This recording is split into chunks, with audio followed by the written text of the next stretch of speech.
हरे कृष्ण। हिंदू धर्म में पूर्णिमा तिथि का विशेष महत्व माना गया है और इस दिन माँ लक्ष्मी और भगवान विष्णु के श्री सत्यनारायण रूप की पूजा होती है। और जब पूर्णिमा अधिक मास में आती है तो इसका धार्मिक महत्व और भी बढ़ जाता है। इस बार पूर्णिमा की तिथि 2 दिन पड़ रही है।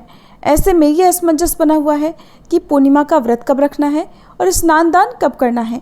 तो हम आपको इस बारे में बताएंगे। साथ ही आप जानेंगे श्री सत्यनारायण भगवान की पूजा या जो लोग इस दिन उद्यापन करना चाहते हैं तो उद्यापन की विधि क्या होगी। पूर्णिमा के दिन रहने वाले शुभ मुहूर्तों और चंद्रोदय के समय के बारे में भी आप जानेंगे। धार्मिक ग्रंथों जैसे स्कंद पुराण और पद्म पुराण में अधिक मास की पूर्णिमा को सर्व सिद्धिदायिनी पूर्णिमा कहा गया है। मान्यता है इस दिन भगवान विष्णु और माँ लक्ष्मी जी की पूजा करने से और दान पुण्य करने से विशेष पुण्य प्राप्त होता है।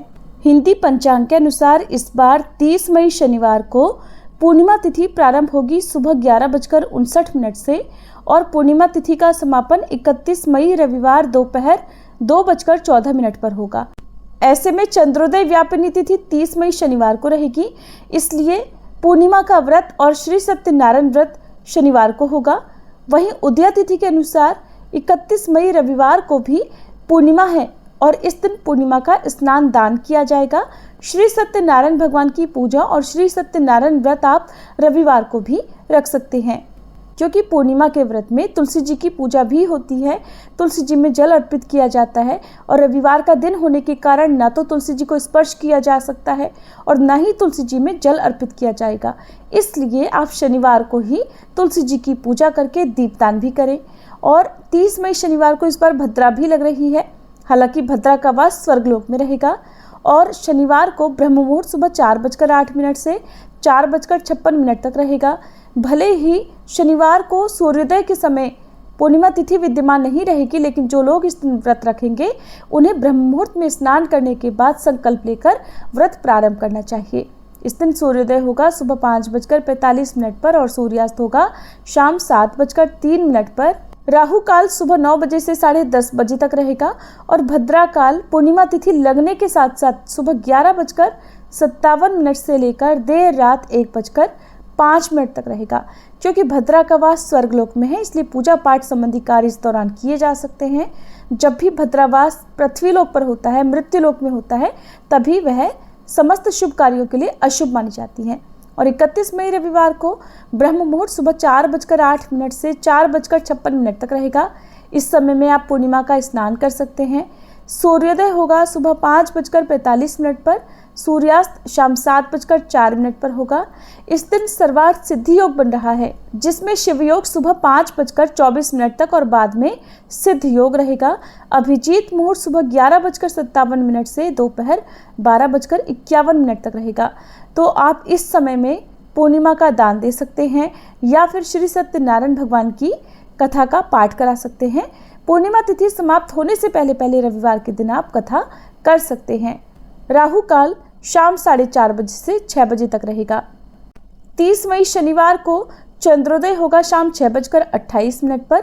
तो जो लोग भी शनिवार के दिन पूर्णिमा का व्रत रखेंगे वो इस समय के बाद से चंद्र देवता को अर्घ्य देकर अपने व्रत का पारण कर सकते हैं। और 31 मई रविवार को चंद्रोदय शाम 7:22 पर होगा।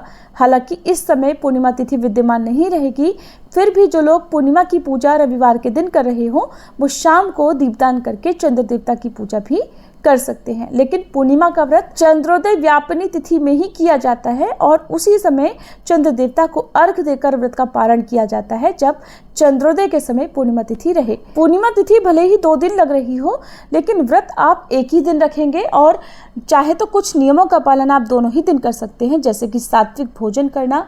पूर्णिमा शनिवार और रविवार दोनों ही दिन है, तो सात्विक भोजन करें, लहसुन प्याज का सेवन ना करें, नाखून बाल इत्यादि ना काटें। शनिवार के दिन तुलसी जी में जल अर्पित करें, पीपल देवता की पूजा करें, दीपदान करें। और रविवार के दिन आप केले के पेड़ का पूजन कर सकते हैं, क्योंकि रविवार के दिन ना तो पीपल की पूजा होती है और ना ही तुलसी जी की पूजा होती है। क्योंकि इस समय अधिक मास चल रहा है, अधिक मास यानी पुरुषोत्तम मास, और ये भगवान का सबसे प्रिय मास है। भगवान ने इस मास को स्वयं स्वीकार किया है, स्वयं इस पवित्र मास के स्वामी बने हैं, इसलिए इस मास में पड़ने वाली पूर्णिमा सबसे अधिक शुभ फलदायी होती है। इसलिए इस पवित्र दिन में सच्चे मन से पूजा करके अगर संभव हो तो उपवास रखें और अपनी सामर्थ्य के अनुसार गर्मी के मौसम में काम आने वाली वस्तुओं का, जैसे आप मौसमी फलों का, खरबूज, खीरे आदि का दान कर सकते हैं। कच्चे अनाज, खीर का दान या खीर बनाने के लिए काम में आने वाली सामग्री का दान कर सकते हैं। जूते, चप्पल, छतरी, जलदान भी कर सकते हैं और शाम के समय दीपदान आप अवश्य करें। तो जो लोग भी पूर्णिमा के दिन श्री सत्यनारायण भगवान की पूजा करके उद्यापन यदि करना चाहते हो तो उन्हें पूर्णिमा के दिन उपवास रखकर फिर शाम के समय मुख्य पूजा करने के बाद जो भी दान इत्यादि की सामग्री है वो किसी योग्य ब्राह्मण देवता को दान में देनी चाहिए। और अगर संभव हो तो इस दिन पुरोहित जी को अपने घर पर बुलाकर कथा का आयोजन करवा सकते हैं। ऐसा संभव ना हो तो खुद से ही श्री सत्यनारायण भगवान की कथा का पाठ विधि विधान से करें। पहले पूजन करें। सबसे पहले गणेश भगवान जी का पूजन करें। गणेश भगवान जी को धूप, दीप, चंदन, रोली, कुमकुम आदि अर्पित करके उन्हें आप नारियल के लड्डू का या तिल के लड्डू का या फिर मोतीचूर के लड्डू का भोग लगाएं। पान, सुपारी, इलायची का भोग आप लगा सकते हैं।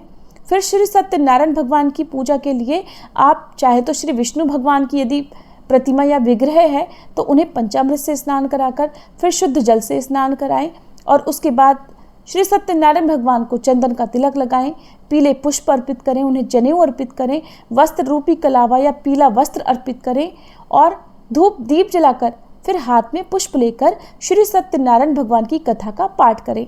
इस दिन आटे को घी में भूनकर उसमें शक्कर मिलाकर और तुलसी के पत्ते रखकर विशेष भोग तैयार किया जाता है, भगवान को अर्पित किया जाता है और बाद में प्रसाद रूप में सभी लोगों में बांटा जाता है। दान करने के लिए आप 1.25 मीटर पीला कपड़ा या फिर अपनी सामर्थ्य के अनुसार जो कुछ भी वस्त्र में देना चाहें तो पीले वस्त्र आप जरूर रखें, चाहे वो एक पीला रुमाल ही क्यों ना हो। इसके अलावा दक्षिणा, कच्चा अनाज, और क्योंकि पूर्णिमा का व्रत है तो सफ़ेद रंग की वस्तुओं का दान करना अधिक शुभ माना जाता है, तो आप कच्चे चावल या दही का दान भी इस दिन दे सकते हैं। अगर उसी दिन दान देना संभव ना हो तो दान की सामग्री को आप पूजा करके और गंगाजल से शुद्ध करके और मन में ध्यान करके उठाकर रख दीजिए और अगले दिन भी पूर्णिमा का दान आप दे सकते हैं। उद्यापन करते समय अब तक रखे गए सभी व्रतों में कभी भी कुछ भी कमी अधिक हुआ हो, कोई गलती हो गई हो तो उसके लिए सच्चे मन से श्री सत्यनारायण भगवान से क्षमा प्रार्थना करें। सबसे अंत में कपूर जलाकर आरती करें, प्रसाद को सभी लोगों में बांटें। शाम के समय चंद्र देवता की आरती करें। चंद्र देवता को कच्चे दूध में जल और अक्षत मिलाकर अर्घ दें और फिर व्रत का पारण आप जिस प्रकार से भी करते आए हैं, फलाहार ग्रहण करके या एक समय सात्विक भोजन ग्रहण करके वो आप कर सकते हैं।